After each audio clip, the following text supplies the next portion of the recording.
Today we will introduce our speaker, whose language is Kiswahili, and by speaker I mean the speaker that we will be analyzing today, and we will talk about points such as culture, geography, the language of the person. We'll talk about the phonological system and go into details in that. And then for our conclusion, we'll give our own diagnose. And the speaker order will be me, and then Rochelle, and then Kelly. So let's get started. So the speaker's background is that they were born in Kenya, and they can speak 3 languages: Kiswahili, Kikuyu, and English. The speaker has been able to learn English at age 6 and has been living in the US for 10 years. And to go more into detail on the language that the speaker speaks, Kiswahili is spoken by about 140 million people in Central and other parts of Africa. And Kiswahili is one of the most prominent dialects, along with Kimvita and Kiamu. And this language is spoken in a lot of countries such as Uganda, Kenya, etc. It's listed there for you to read. And one thing to know about the language is that its written system is in English or in the Roman alphabet, but originally, before colonization, the language was written in Arabic script.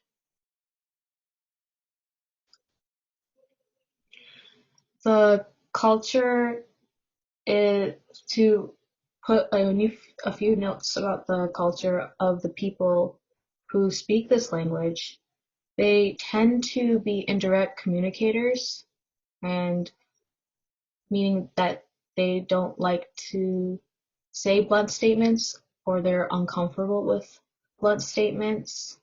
So they respect hierarchy, and it's important to note that people who of this culture, they use both hands to give you something instead of using their left hand, or they use their right hand to give you something because it's considered rude to give an item with their left hand. So that's something that is important to note.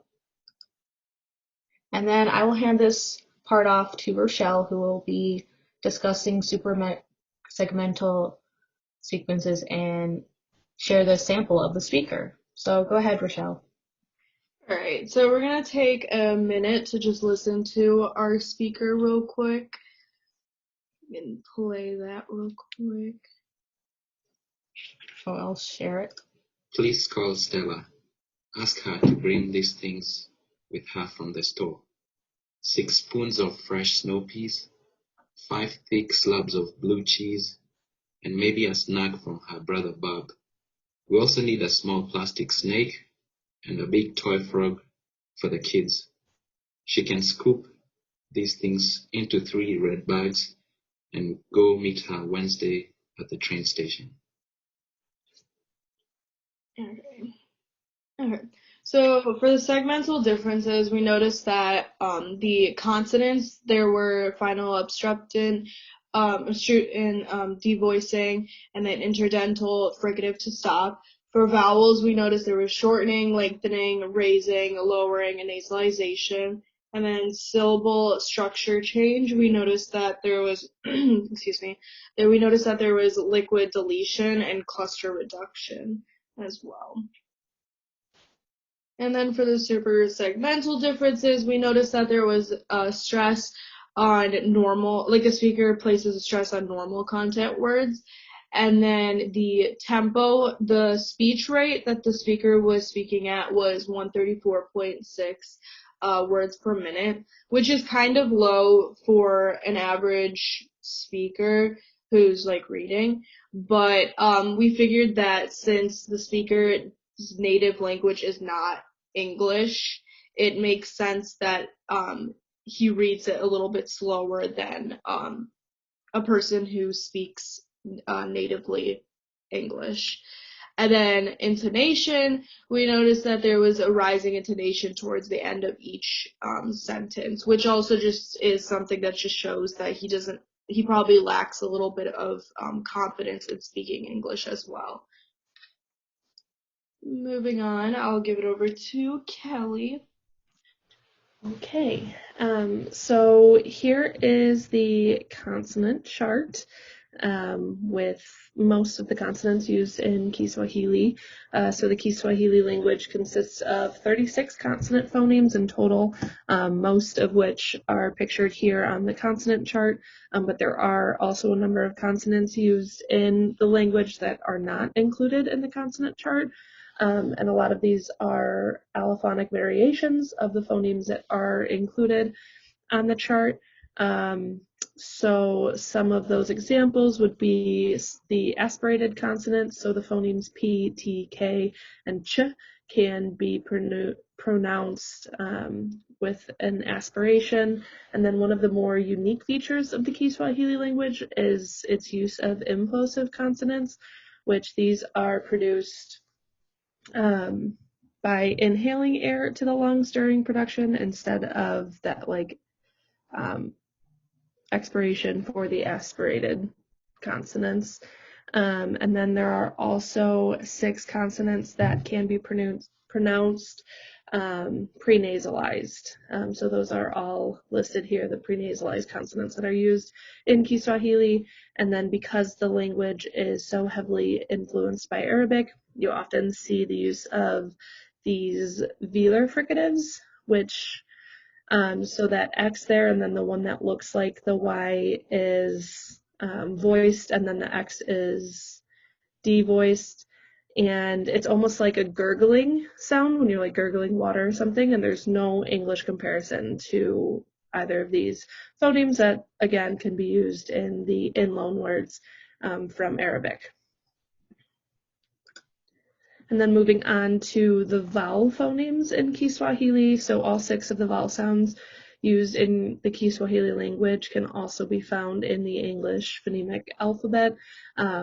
So by only using 6 vowel sounds total in the language, you can see that it's a little more limited, especially when compared to a standard American English speaker, which the language uses 14 phonotactic vowel sounds.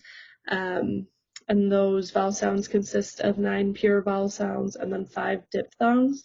And the biggest difference between Kiswahili and English is Kiswahili does not use any diphthongs. So this means that even when a word is maybe spelled with 2 vowels next to each other, each of those vowels is going to be produced individually. So spelling doesn't matter so much in that regard, so you're not going to combine vowels at all. And then it's also important to note that the vowels in Kiswahili are never reduced regardless of where the stress is placed in the word. And then this is a Venn diagram that compares all of the phonemes used in both Kiswahili and English. So you can see by this comparison that many of the phonemes used in Kiswahili and English do overlap, again with the biggest phonemic difference lying in the vowels. So the different vowel sounds, English uses a lot more vowel sounds. But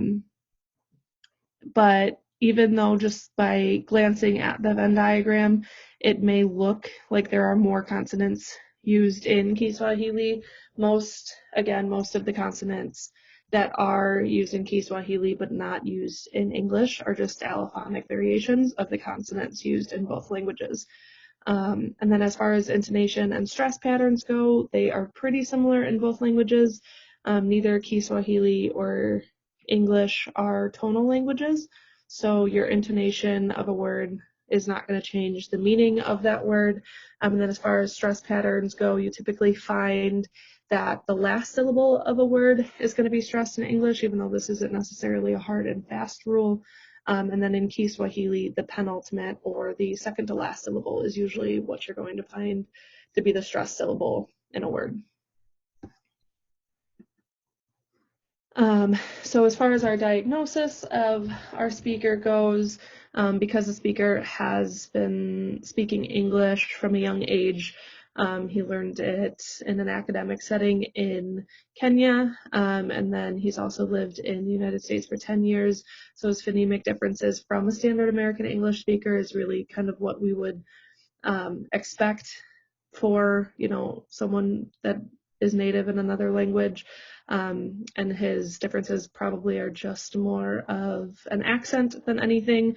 And then for each speech sound error that we observed in his sample, the speaker also was able to demonstrate correct use of each phoneme in another word or another area in the speech sample. So we do not think that Kiswahili speaker number 3 has any sort of speech disorder.